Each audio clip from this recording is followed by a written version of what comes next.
Okay, now as we left in last video, we start by this. Over here we have to study about the something that start with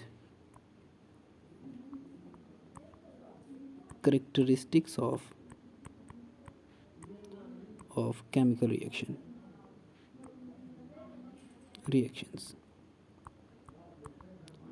All right. Characteristics are those which can be identified by observing or seeing a chemical reaction. Suppose करें कि कोई chemical change है, जैसे for example आपके पास zinc granules थे, आपने क्या किया, उसमें डाइल्यूट H2SO4 डाल दिया। ऑलराइट, डाइल्यूट H2SO4 डाल देते हैं। अब जब हम इसमें डाइल्यूट H2SO4 डालेंगे तो बन के आएगा ZnSO4 और साथ में निकलेगी hydrogen gas. It can be seen in the form of bubbles.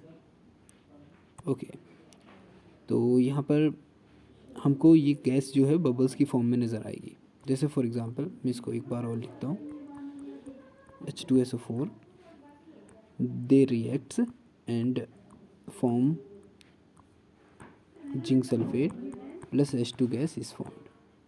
साथ ही एक चीज़ और जो नोटिस करेंगे that is change in temperature. तो यहाँ पर क्या होता है, हीट इवॉल्व भी होती है। नाउ लेट्स सी, जो ये छोटे छोटे बबल्स होते हैं they could be seen like that. Suppose करें ये कोई टेस्ट ट्यूब है, इसमें हम ग्रेन्यूल्स ले लेते हैं, ये रहे हमारे ग्रेन्यूल्स। जब इसमें H2SO4 डाला जाता है तो ये ग्रेन्यूल्स इससे रिएक्ट करते हैं और हमको छोटे छोटे बबल्स नज़र आते हैं जो नीचे से ऊपर उठते हुए नज़र आते हैं हमको H2SO4 में से। और ये छोटे छोटे बबल्स जो होते हैं, यही बबल्स होते हैं एक कलरलेस गैस के।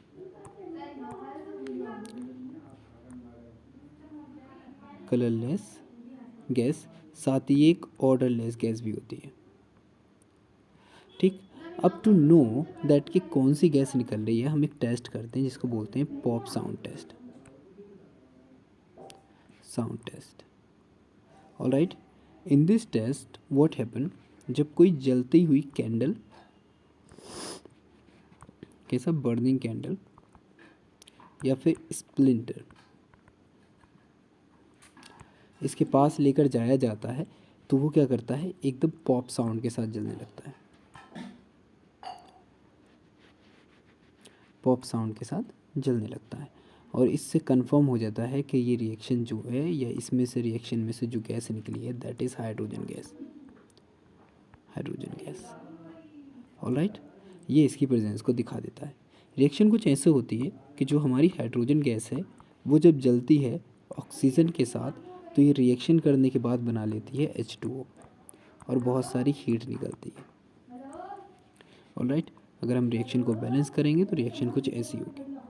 इसमें जो अमाउंट ऑफ हीट निकल रही है, ठीक, इस हीट का आज रिसेंट टाइम में यूज़ किया जाता है टू रन द ट्रेन्स और व्हीकल्स।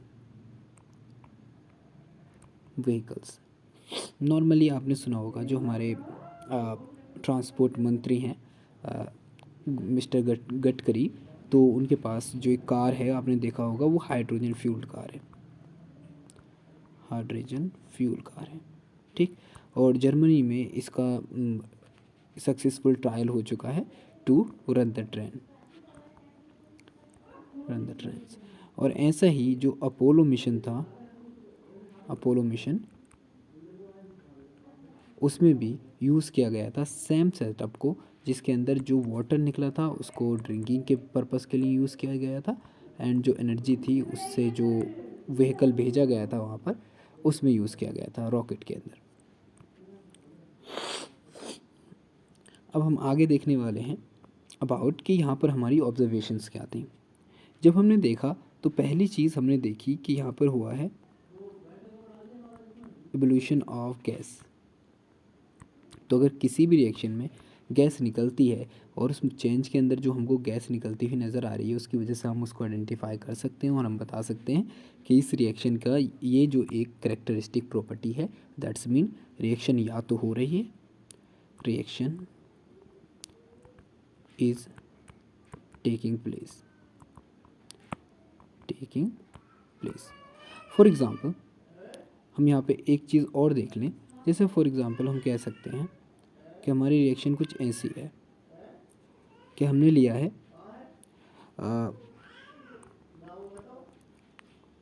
Na2CO3 और इसकी रिएक्शन करवा दी हमने HCl से, ठीक।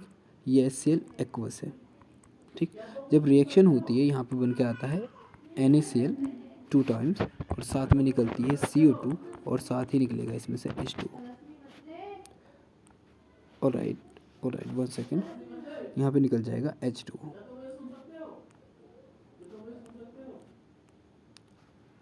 ठीक।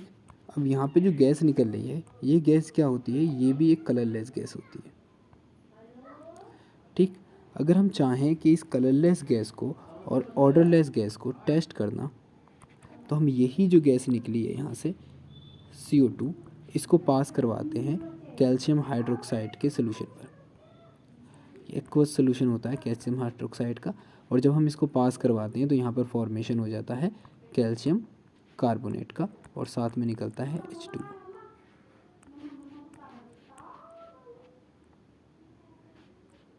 H2। ऑलराइट, H2 और ये जो बनता है ये होता है मिल्की प्रेसिपिटेट को PPT लिख देते हैं शॉर्ट फॉर्म में। अगर ये मिल्की प्रेसिपिटेट जो बन के आया है इसके ऊपर हम और भी एक्सिस में CO2 पास कराएं तो यहाँ पर एक नए कंपाउंड का फॉर्मेशन होता है जिसको बोलते हैं कैल्शियम बाइकार्बोनेट। और ये जो होता है ऊपर वाला दैट इज़ प्रेसिपिटेट है, तो क्या होगा, इनसॉल्युबल इन वाटर और सम टाइम हम कह सकते हैं solution. But after the access of passage of the carbon dioxide, जो यहाँ पर फॉर्मेशन होकर आता है इसको बोलते हैं हम कैल्शियम बाइकार्बोनेट। इसका एक नाम और है कैल्शियम हाइड्रोजन कार्बोनेट। और जो ये फॉर्म हुआ है कार्बोनेट, ये जो होता है कलरलेस होता है और सॉल्युबल इन वाटर होता है, तो पहली रिएक्शन में हमने क्या देखा, यहाँ पर फॉर्मेशन हो रहा था एक गैस का, और गैस क्या हो रही थी, इवॉल्व हो रही थी। दैट्स वाई हमको पता चला कि यहाँ पे एवोल्यूशन ऑफ गैस है। और दूसरा एग्जांपल में हमने क्या देखा कि जब हम CO2 को पास करवाते हैं किस पर, कैल्शियम कार्बोनेट पर, तो यहाँ पर क्या होता है, कैल्शियम हाइड्रोक्साइड पर, तो यहाँ पर क्या होता है, कैल्शियम कार्बोनेट बनता है और वो क्या होता है, मिल्की होता है। इसका मतलब दूसरा पॉइंट हम यहाँ पर कंसिडर कर सकते हैं कि formation of precipitate also an example of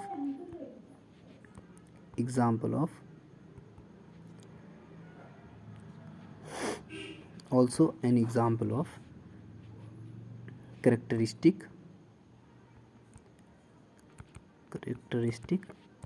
of chemical reaction।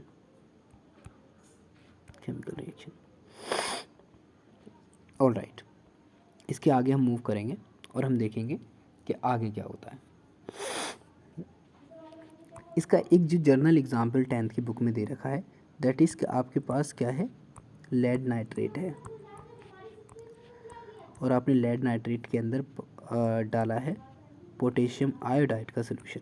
जब रिएक्शन होती है तो बन के आता है PbI2 और साथ में बनता है KNO3, ठीक। यहाँ पे ये दोनों जो मटेरियल्स हैं they are soluble in water and itself being soluble in water, the one thing that they have, that is कि they are colorless। ऑलराइट, जब इन दोनों की रिएक्शन होती है तो यहाँ पर ये जो कंपाउंड बना है ये बनाता है येलो PPT, और इसको बोलते क्या हैं, इसको बोलते हैं lead iodide. Lead iodine. Alright, ये जो बना है ये आयनिक कंपाउंड है, और being ionic compound we know it is soluble in water,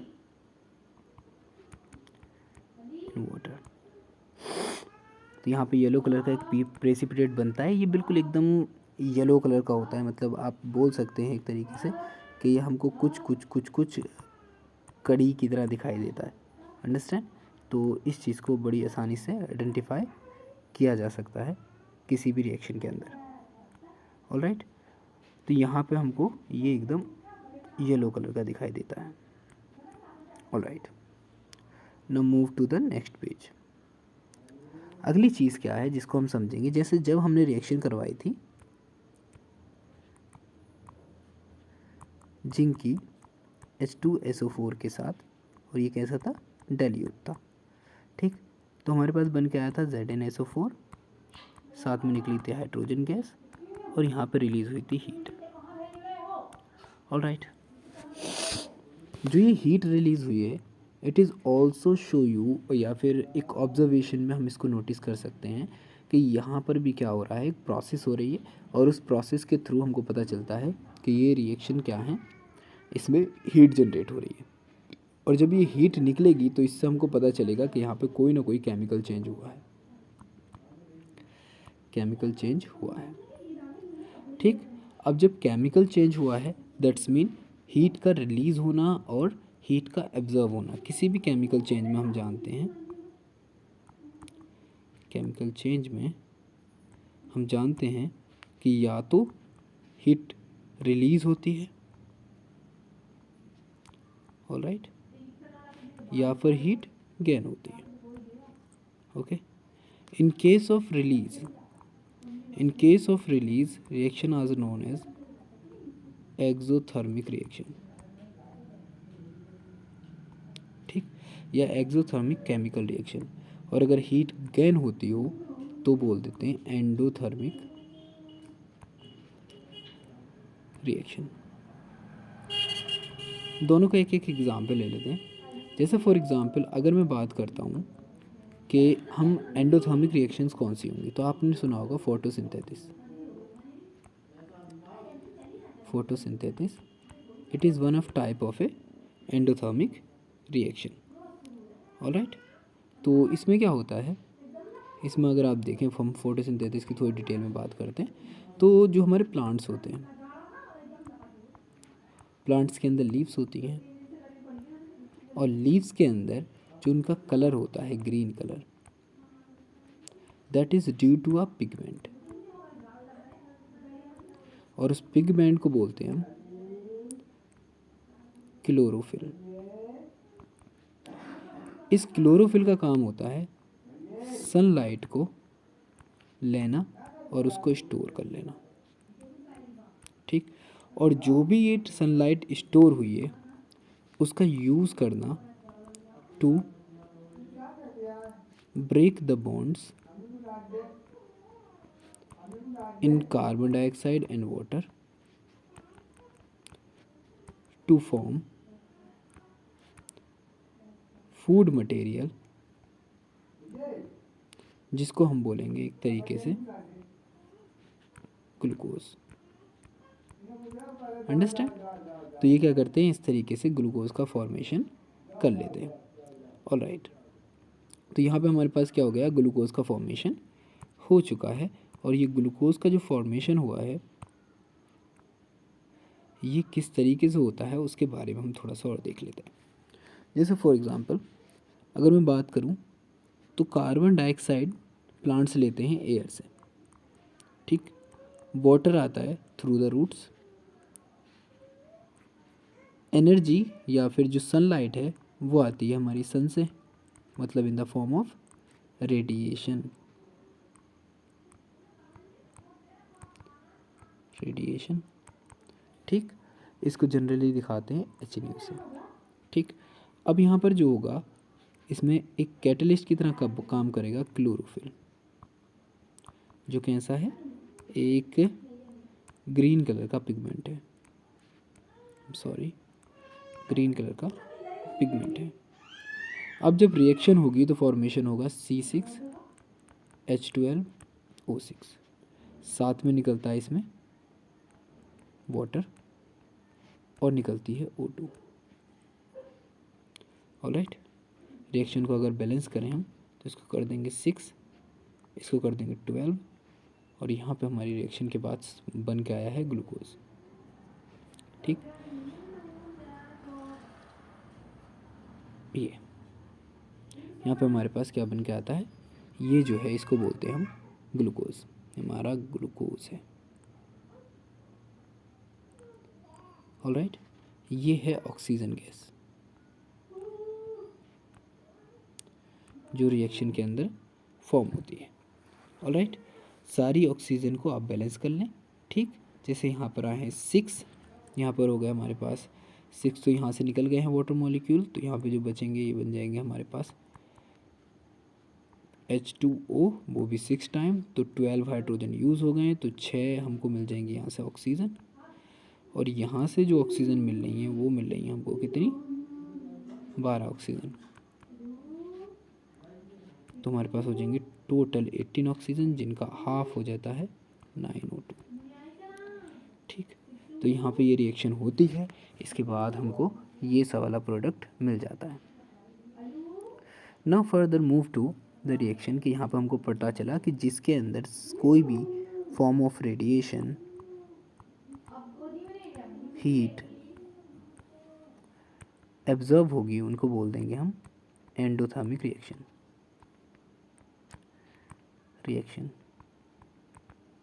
ठीक, या फिर इस जगह पे एक चीज़ और यूज़ करते हैं, जैसे electricity. Anything if absorbed in the form of radiation, heat और electricity, that is called endothermic reaction. अब now it's comes to the second point, that is exothermic reaction, exothermic chemical reaction. ठीक, हम जानते हैं इसमें क्या होता है, हीट रिलीज होती है। ठीक, इसका सबसे अच्छा एग्जाम्पल है फ्यूल्स का। जब हम फ्यूल्स को जलाते हैं, बर्न करते हैं, तो वो एयर से ऑक्सीजन लेंगे और वो बर्न हो जाएंगे। इसके बाद क्या होगा, वो अपने, जैसे फॉर एग्जांपल अगर कार्बोनेटेड फ्यूल है तो कार्बन डाइऑक्साइड बना लेंगे, अगर हाइड्रोकार्बन है तो बना लेंगे यहाँ पर वाटर, और साथ में निकलती है हीट। तो जितने भी फ्यूल मटेरियल हैं, they all always show exothermic reactions. अगला एग्जांपल है कि अगर आपके पास वुड है, आप उसको जलाते हैं तो ये बना लेता है CO2।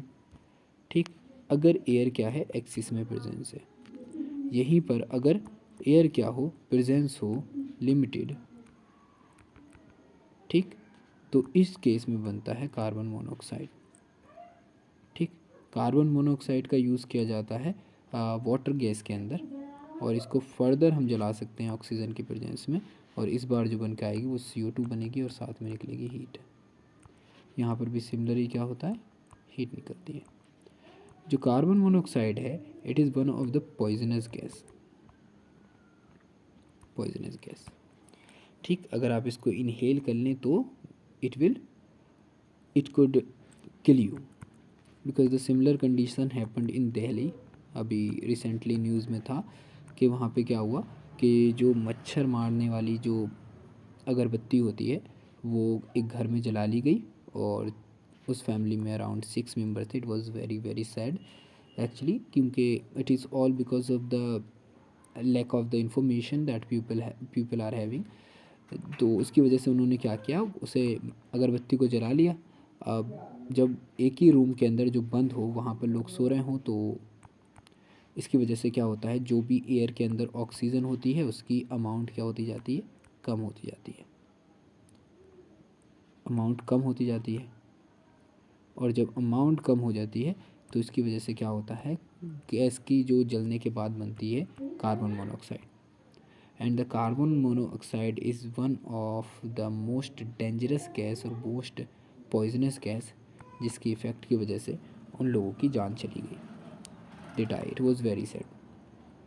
We convey this information to lot of the people के how that thing effects. Even you can notice कि जब कभी हम जाते हैं कहीं पर और हम जैम वगैरह में खड़े हो जाएं, जैसे रोड पर जैम्स लग जाते, ठीक है, तो जो व्हीकल्स होती हैं ना, व्हीकल्स की वजह से वहाँ पर ऑक्सीजन का लेवल बहुत कम हो जाता है, ऑक्सीजन का लेवल बहुत कम हो जाता है। और जब भी कहीं पर ऑक्सीजन का लेवल कम होगा तो जो फ्यूल जलेगा वो क्या बना लेगा, कार्बन के साथ ऑक्सीजन की रिएक्शन होगी और बन जाएगा कार्बन मोनोऑक्साइड, जिसकी वजह से हमको थोड़ी वहाँ पे सांस लेने में परेशानी होने लगती है। तो इसी वजह से जितनी भी सिटीज़ हैं जहाँ पर बहुत ज़्यादा ट्रांसपोर्ट होता है तो वहाँ पर ये इफ़ेक्ट नज़र आएगा आपको, ठीक।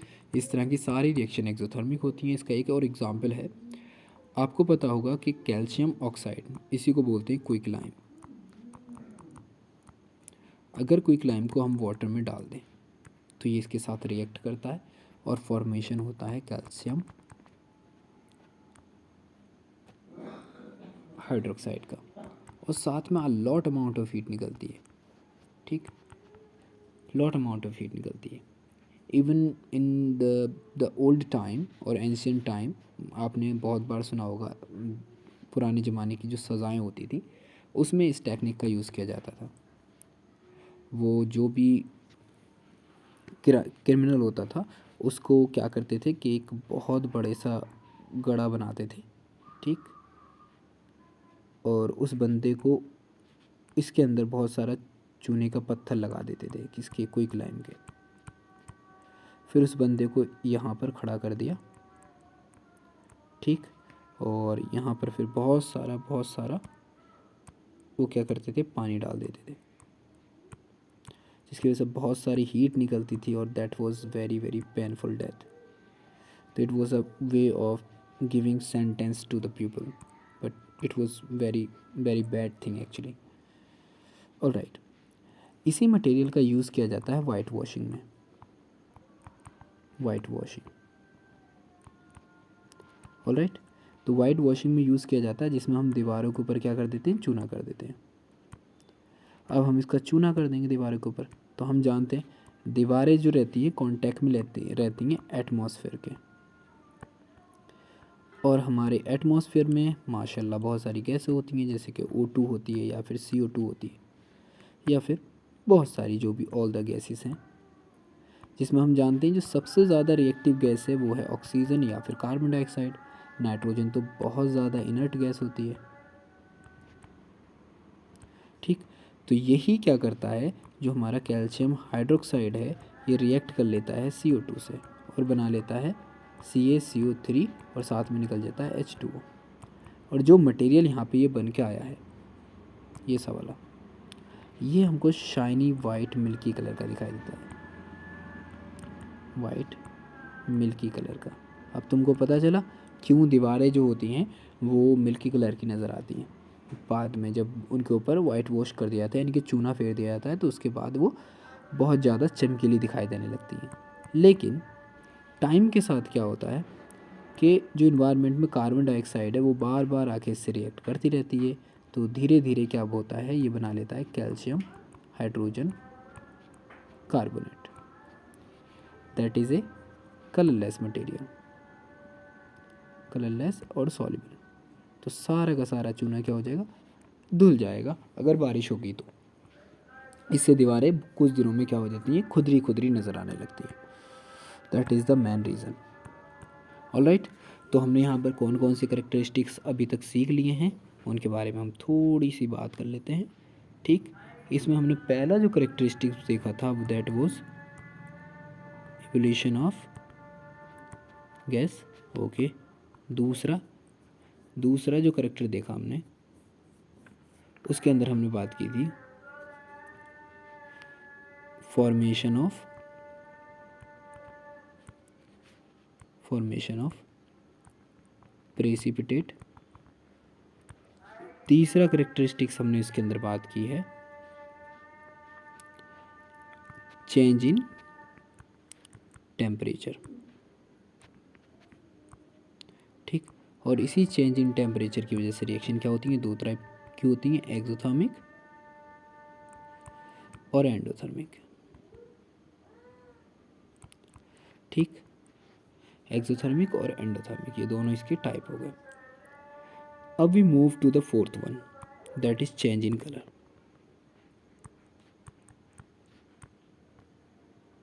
ऑलराइट, यानी कि कोई रिएक्शन हो रही हो और अचानक क्या होता है, उस रिएक्शन के अंदर कलर चेंज हो जाए, तो इस तरह के रिएक्शंस को बोलते हैं हम लोग कि इन रिएक्शंस के कलर में चेंज हो रहा है, दैट्स मीन रिएक्शन क्या हो गई, कंप्लीट हो गई है, या फिर रिएक्शन कोई भी केमिकल चेंज हो रहा है, तो that is also one of characteristics.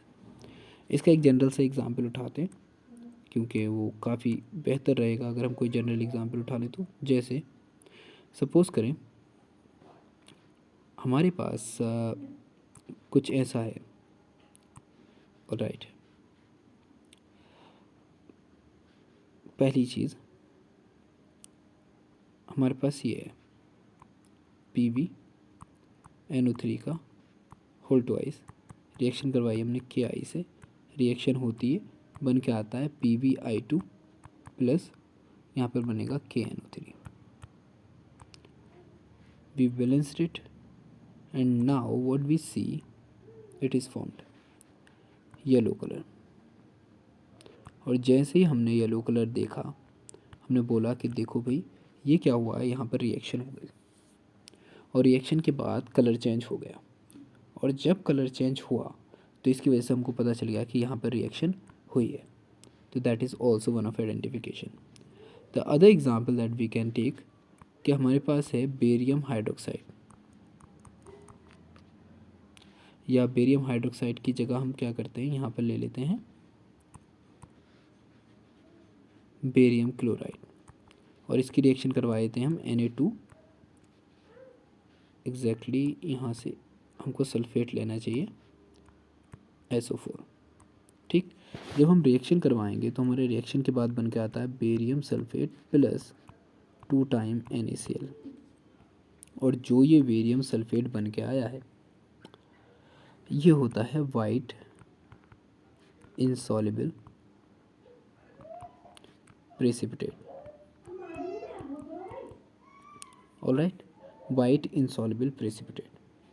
ठीक, इसमें भी क्या होता है, कलर चेंज होता है, दिस बोथ अवर कलरलेस, और कलरलेस से अब ये हो गए हैं कैसे, वाइट कलर के, और हम यहाँ पर इस चीज़ को पहचान सकते हैं। फिर एक चीज़ आती है जिसको बोलते हैं स्टेट चेंज। ये हम 5th वाला एग्जाम्पल ले सकते हैं। ठीक है, इसके अंदर क्या होगा, स्टेट चेंज के अंदर there are a lot of example we can understand on the basis of that, कि सपोज़ करो आपके पास वैक्स की कैंडल है। ठीक, हम सब जानते हैं कैंडल में क्या होता है, हाइड्रोकार्बन्स होते हैं generally, these are the heavy hydrocarbons. ठीक, हम ऑक्सीजन के साथ जलाएंगे, जब जलाएंगे तो CO2 निकलेगा, साथ में H2 निकलेगा, और बहुत सारी हीट भी निकलती है, या फिर एनर्जी निकलती है इन the form of heat and electricity, the form of heat and electricity, I mean heat plus light. तो इस एनर्जी की फॉर्म्स जो होती हैं दो तरह की होती हैं, एक तो हीट होती है और दूसरी होती है लाइट। ठीक, तो यहाँ पर CO2 फॉर्म हो रही है और H2O फॉर्म हो रही है। हम जानते हैं कि CO2 गैसेस फॉर्म में बनती है और H2O भी क्या कौन सी फॉर्म में बनती है, गैसेस, और ये क्या है, सॉलिड। तो यहाँ पर स्टेट सॉलिड से गैसियस में चेंज हो रही है, that's why this both the reactions are example of state change. तो हमने कितने करेक्टरिस्टिक्स यहाँ पे पढ़ लिए हैं, द फर्स्ट वन जिसमें गैस रिलीज़ हो, तो हमको पता चल जाता है कि हाँ जी यहाँ पर कोई केमिकल चेंज हुआ है। दूसरा एग्जाम्पल हम ले सकते हैं कि फॉर्मेशन ऑफ प्रेसिपिटेट हो जाए, तो हमने देख लिया फॉर्मेशन ऑफ प्रेसिपिटेट भी हो गया। ठीक है, तीसरा एग्जाम्पल हमने लिया चेंज इन टेम्परेचर, तो चेंज इन टेम्परेचर भी हो गया। ठीक, फोर्थ एग्जाम्पल जो हमने यहाँ पे लिया है that was completely change in colour, तो यहाँ पर हमारे पास हो गया चेंज इन कलर। पांचवा एग्जाम्पल हमने लिया change in state, change in state. Now further in the next class when we move there we study about balancing chemical reaction, and इसके साथ एक जो ख़ास चीज़ है कि on the basis of which law we balance a chemical reaction.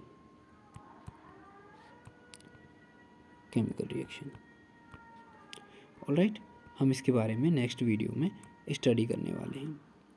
अभी के लिए मैं इतना ही कहूँगा। Thanks for being with us.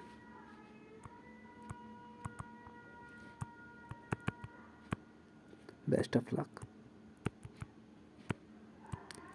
I wish you for your great and very successful future. All the very best. Goodbye.